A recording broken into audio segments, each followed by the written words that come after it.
역사 가운데 가장 위대한 과학자로 꼽히는 사람 중에 하나가 아이작 뉴턴입니다. 여러분들이 잘 아는 만유 인력의 법칙을 발견했는데요. 또 우리가 수학의 미적분이라는 걸 배웠는데 미적분이라는 학문을 창시한 사람이기도 합니다. 그리고 그 당시까지 빛에 대해서 잘 몰랐는데 빛의 비밀까지도 밝혀낸 위대한 과학자가 바로 아이작 뉴턴이 됩니다. 그래서 과학은 아이작 뉴턴의 전과 후로 나뉘어진다라는 그런 말까지 나올 정도입니다. 근데 아이작 뉴턴은 정말 좋은 크리스찬이었습니다. 과학을 연구하는 것보다 성경을 더 많이 연구했고요, 묵상했던 사람입니다. 그래서 그가 마지막 순간 이런 고백을 우리에게 남기게 됩니다. 나는 세상 사람들에게 내가 어떻게 비칠지 모른다. 하지만 내 자신에게 나는 그저 바닷가에서 놀고 있는 어린아이와 같이 느껴질 뿐이다. 내 앞에는 아직 전혀 발견되지 않은 거대한 진리의 바다가 펼쳐져 있는데도 나는 그저 남보다 조금 더 매끄러운 조약돌이나 예쁜 조개 껍데기를 발견하고 즐거워했던 것뿐이다. 뉴턴은 인류 역사를 바꾼 정말 엘리트 같은 천재 과학자였지만 하나님 앞에서 자신은 조약돌 몇 개를 발견해서 즐거워하는 어린아이 같은 존재라는 사실을 깨달았습니다. 사도 바울도 마찬가지입니다. 그는 당대 최고의 엘리트였습니다. 좋은 가정 배경에 또 가말리아 또 스승이라는 또 그 제자의 또한 또 바리새인 중에 바리새인, 정말 신앙으로도 열심으로도 누구에게 빠지지 않는 그런 사람이었습니다. 하지만 예수 그리스도를 만난 순간 모든 것이 변하게 됩니다. 영안이 열리게 됩니다. 예수 그리스도께서 나의 진리, 길이요 진리요 생명이라는 사실을 깨닫게 됩니다. 그래서 자신이 움켜쥐었던 모든 것을 배설물같이 여겼다라고 성경은 말합니다. 이것이 뉴턴과 바울의 고백뿐만이 아니라 예수 그리스도를 믿는 우리 모두의 고백이 되어야 합니다. 삶의 진정한 유익은 예수 그리스도를 아는 지식으로부터 시작합니다. 오늘 본문은 상당히 흥미로운 대목이 됩니다. 사도 바울은 예수 그리스도를 만난 후에 자기가 살았던 과거를 완전하게 다르게 재해석합니다. 오늘 본문 7절 이렇게 고백합니다. 그러나 무엇이든지 내게 유익하던 것을 내가 그리스도를 위하여 다 해로 여길 뿐더러. 여기서 유익하던이라고 번역된 헬라어는 케르도스라는 상업적으로 사용된 단어입니다. 어카운팅 용어가 되는데요, 사업을 통해 얻어받은 profit, 자산을 의미합니다. 반면 해라고 적혀진 번역된 단어는 제미아라는 단어로 우리가 마이너스, 적자를 의미하는 단어가 됩니다. 바울이 과거 삶의 플러스가 되었다라고 여겼던 요소들은 무엇입니까? 베냐민 지파란 훌륭한 혈통, 당시 최고의 가말리아의 제자였던 사실, 그리고 그 누구보다 신앙적 열심으로 살았던 자신의 모습, 이것들이 성공이자 자신의 구원을 보장해주는 세상의 방법들이라, 유익이라 믿었습니다. 하지만 예수님을 만난 바울은 180도 달라지게 됩니다. 삶의 유익이라고 믿었던 그 모든 것들이 정작 삶의 해가 되었다라는 사실을 깨닫게 된 것입니다. 우리도 바울같이 우리의 삶을 진지하게 돌아볼 수 있는 그런 시간이 필요합니다. 그리스도 안에서 진짜 유익이 무엇인지 재정립해 보아야 합니다. 우리에게 진짜 유익한 것이 무엇입니까? 세상은 우리로 자산을 쌓으라 그럽니다. 스펙과 재산과 인맥이 있어야 성공할 수 있다고 세상은 말합니다. 스펙이 나쁜 것입니까? 돈이, 관계가, 인맥이 나쁜 것입니까? 좋은 것이죠. 살다 보면 스펙도 또 돈도 인맥도 필요합니다. 그리고 모든 것들은 어떤 사람에게는 땀 흘려 수고한 열매이자 대가입니다. 최선을 다해 노력하고 남들보다 돈을 더 절약하고 또 아끼고 좋은 관계를 맺고 살아가는 것 참 중요한 일입니다. 사도 바울도 일하기 싫으면 먹지도 말라라고 성도들에게 가르쳐 주고 있습니다. 기독교의 노동관이 무엇입니까? 땀 흘려 열심히 수고한 것을 얻는 것, 그것이 기독교가 가르치고 있는 그런 노동관입니다. 우리는 주의 일에도 세상 일에도 하나님 앞에서 최선을 다해 열심히 살아야 합니다. 바울이 그런 삶을 살았습니다. 그 누구보다 열심히 살았습니다. 그런데 문제가 무엇입니까? 세상으로 인해 그의 눈이 가려진 것입니다. 하나님은 바울을 살리기 위해 독생자 예수 그리스도까지 보내주셨는데 바울은 정작 그 독생자 메시아를 보지 못합니다. 세상의 열심과 성취로 인하여 오히려 그의 눈이 가려진 것입니다.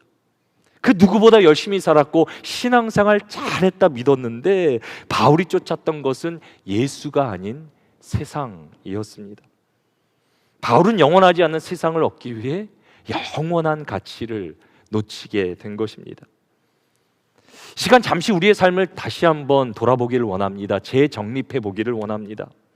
우리의 삶 가운데 무엇이 그리스도한테 진짜 유익이 되는지 생각해 보기를 원하는데요, 스스로에게 5가지 질문을 한번 해보시기 바랍니다. 첫 번째 질문입니다. 현재 인생의 가장 큰 유익이자 자산이라고 믿는 것은 영원한 가치가 있는 것입니까? 살다가 우리가 가장 중요하다고 여기는 그것은 정말 영원한 가치를 갖고 있는 것입니까? 우리가 생각해 봐야 됩니다. 두 번째 질문입니다.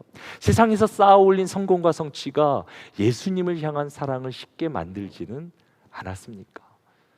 나름대로 열심히 살았다, 성공했다 생각했는데 그것이 정작 나의 신앙의 걸림이 되지는 않았습니까? 세 번째입니다. 그리스도를 더 깊이 알기 위해 세상의 자랑을 기꺼이 포기할 용기가 있으십니까? 주님을 위해서라면, 주님을 더 알기 위해서라면 세상의 그 어떤 것도 포기할 수 있는 용기가 있으십니까? 네 번째입니다. 세상의 모든 유익을 잃어버린다 해도 여전히 예수님 한 분만으로 만족할 수 있습니까?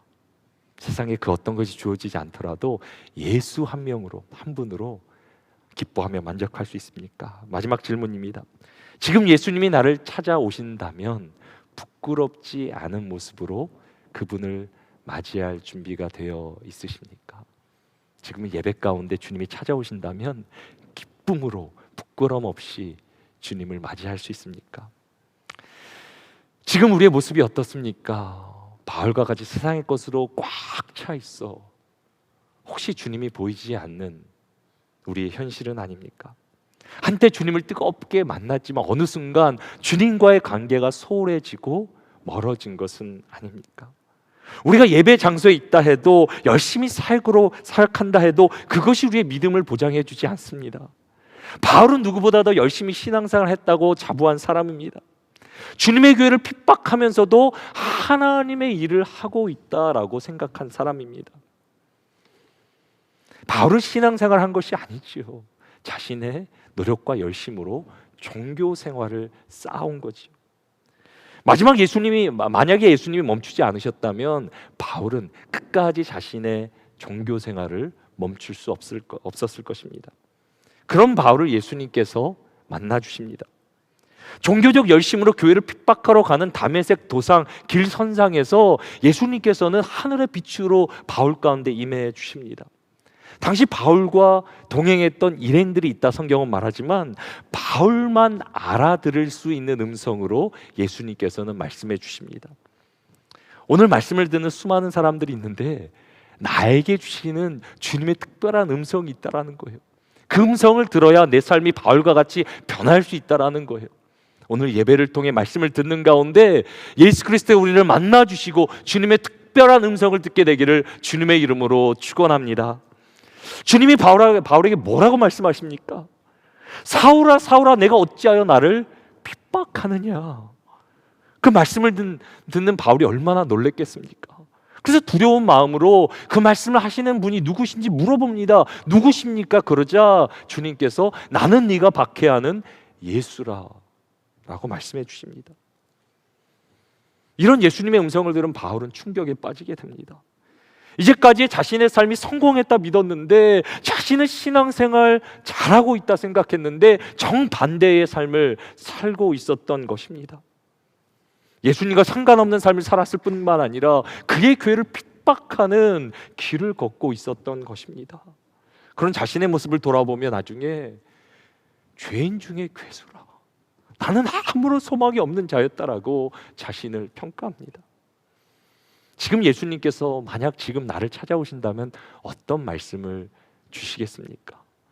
만약 저에게 윤건아 나는 네가 핍박하는 예수다라고 말씀하신다면 어떻게 해야 됩니까? 근데 그럴 수 있다라는 거예요. 주님 우리의 겉모습이 아니라 우리의 중심을 보시는 분이기 때문에요. 우리가 다른 사람에게 비춰지는 건 아무런 의미 없어요. 나의 직분, 나의 사역, 다른 사람이 나를 어떻게 거룩하게 보고 괜찮게 볼지라도 하나님께서는 우리의 마음의 중심을 보신다라는 거예요. 우리의 마음의 중심이 세워지지 않으면 우리도 바울 같은 삶을 살 수 있다라는 거예요. 그럼 바울에게 준 예수님의 다음 말씀이 더 충격적입니다. 주님은 자신을 핍박하고 있는 바울에게 뭐라 말씀하십니까? 사울아 사울아 내가 어찌하여 나를 박해하느냐? 가시채를 뒷발질하기가 내게 고생이니라. 여기서 가시채는 소를 단련하는 소의 밭을 갈게 할 때 사용하는 도구입니다.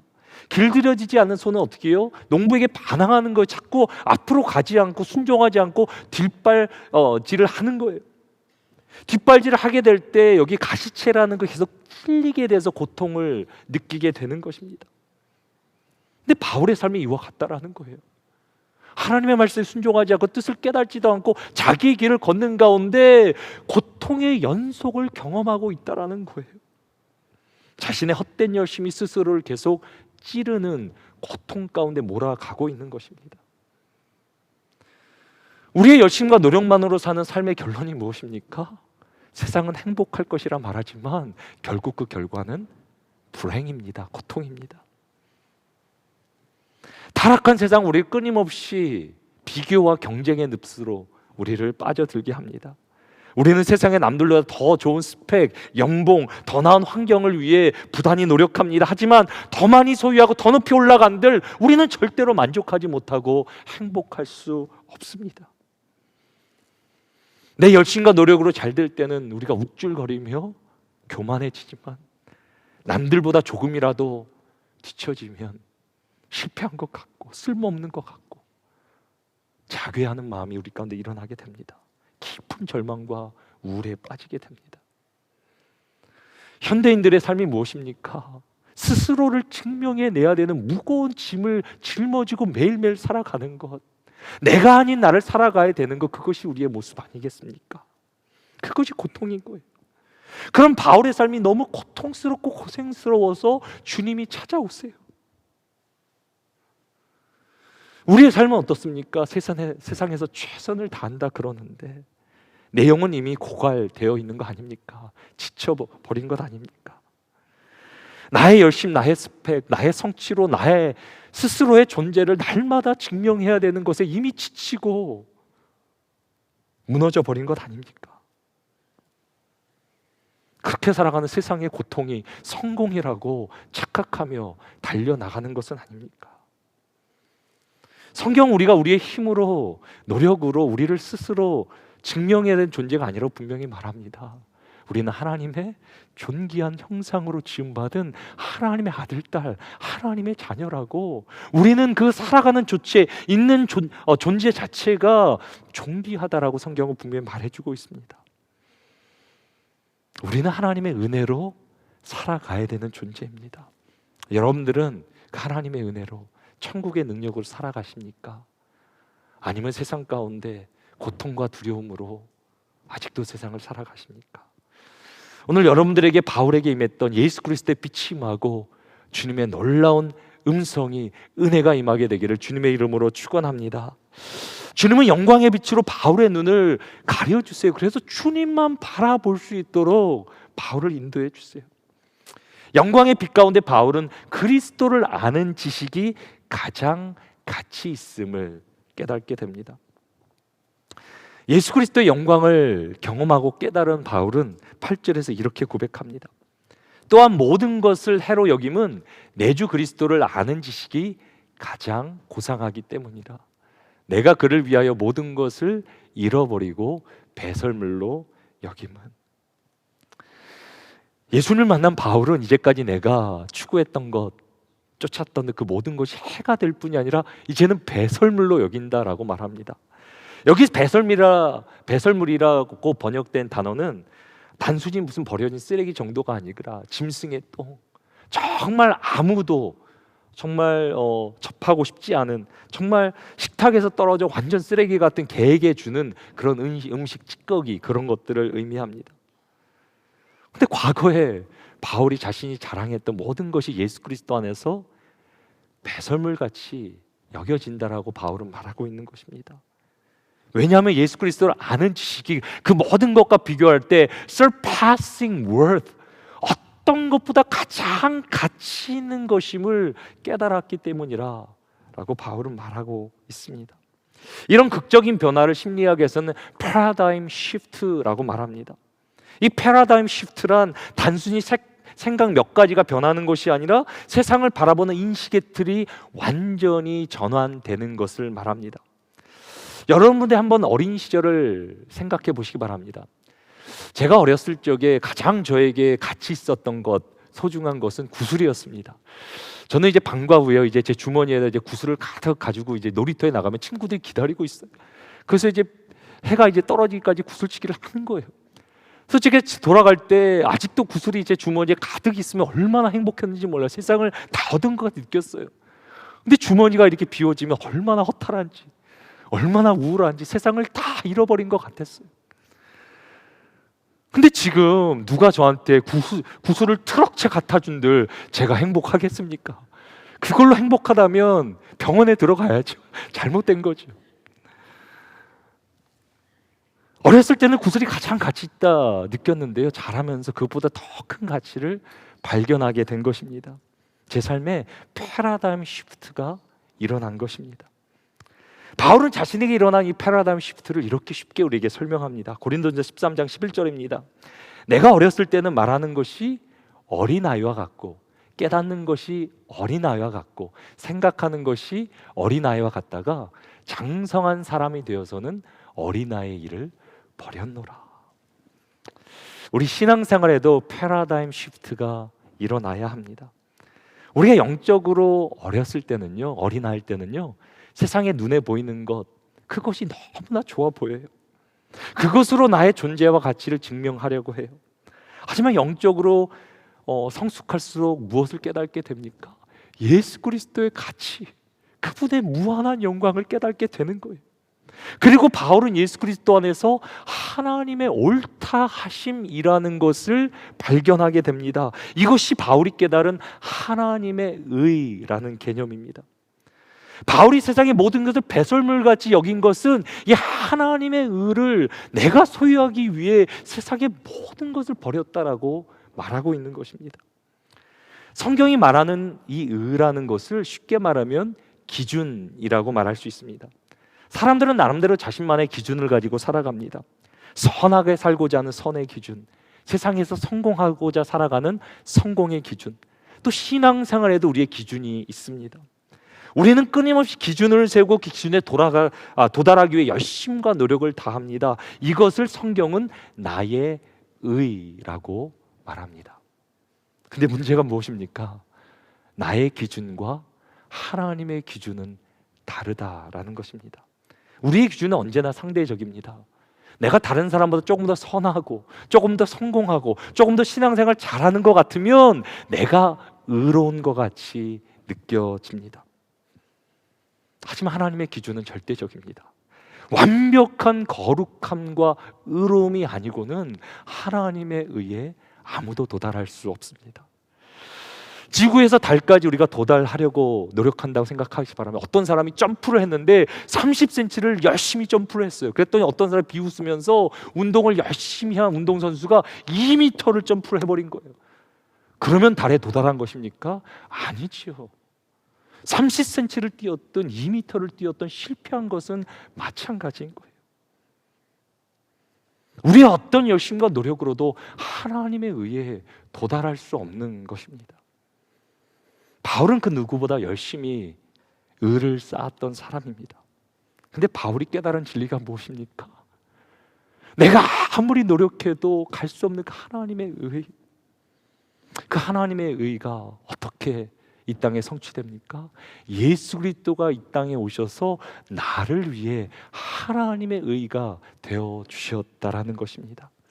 하나님은 자신의 독생자를, 우리의 죄를 대속해 주시기 위해 세상에 보내주십니다. 우리가 심판을 받아야 될 그 십자가에서 예수님께서 대신 우리의 죄값을 치르십니다.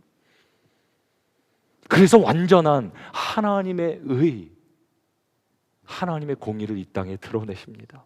그래서 예수 그리스도 세상에 드러난 하나님의 완전한 의가 되십니다. 죄인된 인간은 그 의를 이루게 할 수 있는 것이 아무것도 없어요. 우리의 노력과 행위로도 그 의를 얻을 수가 없어요. 하나님 앞에서 죄인됨을 깨닫고 내가 이제가 행하던 모든 것이 바알과 같이 배설물 같음을 우리가 인식하며 예수 그리스도를 믿을 때 비로소 예수 그리스도 안에 이루어진 그 의가, 그 하나님의 의가 나의 의가 된다라고 성경은 말해주고 있습니다. 그래서 바로 오늘 본문 9절에서 이렇게 선언합니다. 우리 같이 함께 한번 읽어보겠습니다. 내가 가진 의는 율법에서 난 것이 아니요 오직 그리스도를 믿음으로 말미암은 것이니 곧 믿음으로 하나님께로부터 난 의라. 아멘, 아멘. 하나님의 의를 얻는 방법은 나의 노력이나 열심이 아닌 오직 예수 그리스도를 믿는 것입니다. 우리는 그리스도를 믿음으로 하나님의 의를 소유해야 합니다. 우리는 종종 믿음이라는 것을 오해합니다. 성경적인 믿음은 세상이 말하는 긍정적인 사고가 아닙니다. 나는 할 수 있다, 간절히 바라면 이룰 수 있다, 이런 것이 아닙니다. 지적 동의도 성경적인 믿음이 아닙니다.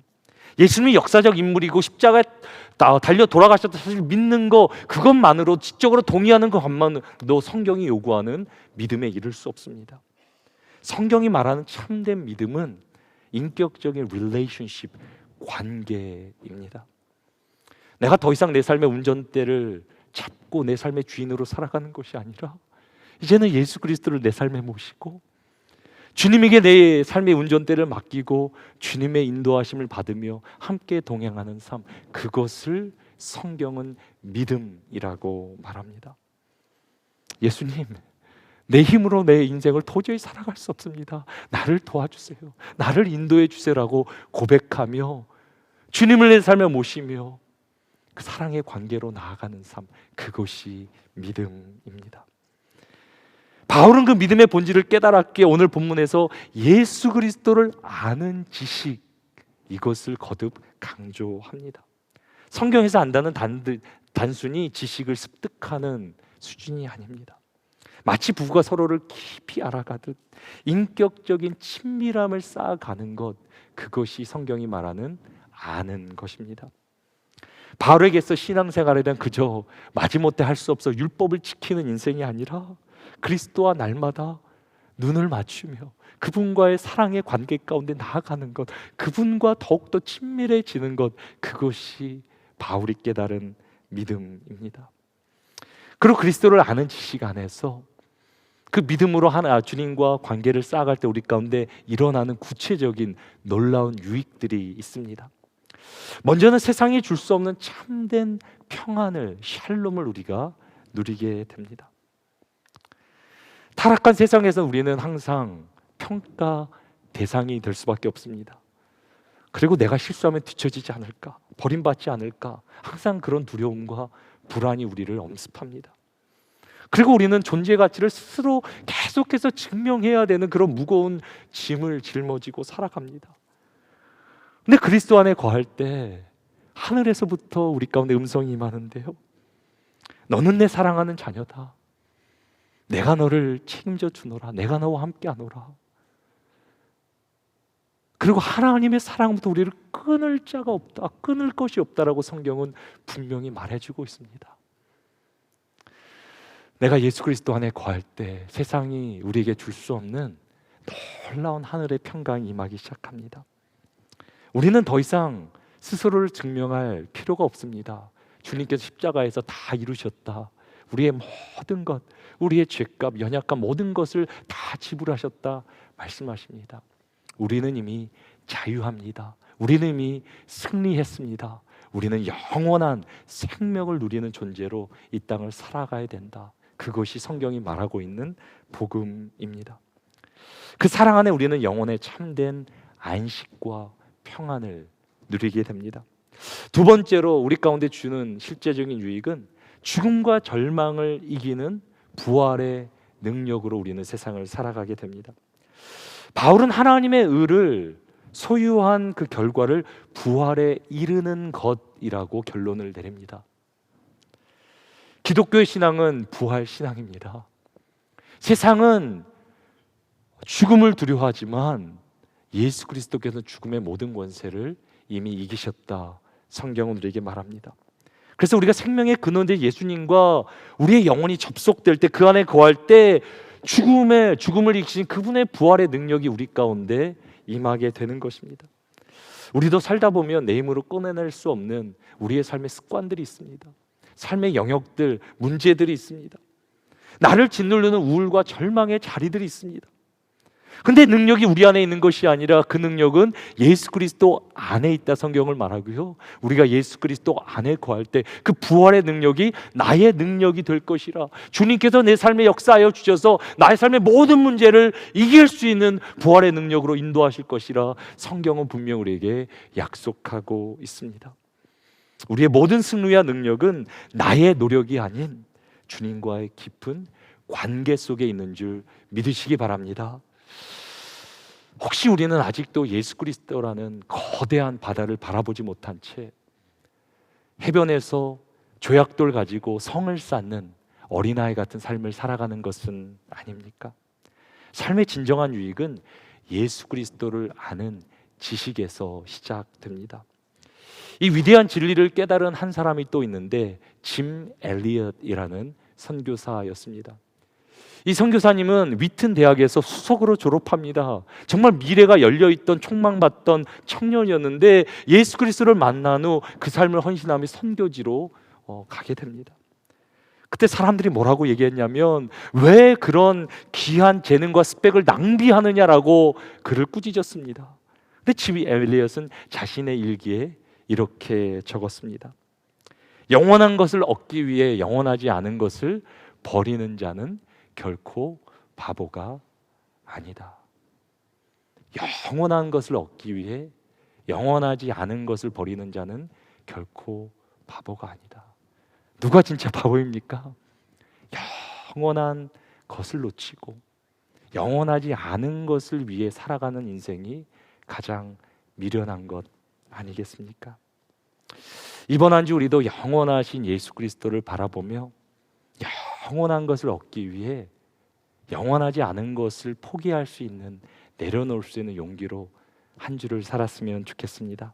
우리가 더 이상 어린아이 같이 영적 생활하는 것이 아니라 주님과의 친밀한 그 관계 가운데 세상이 줄 수 없는 참된 평강과 부활의 능력으로 날마다 승리하는 삶을 살아가게 되기를 주님의 이름으로 축원합니다.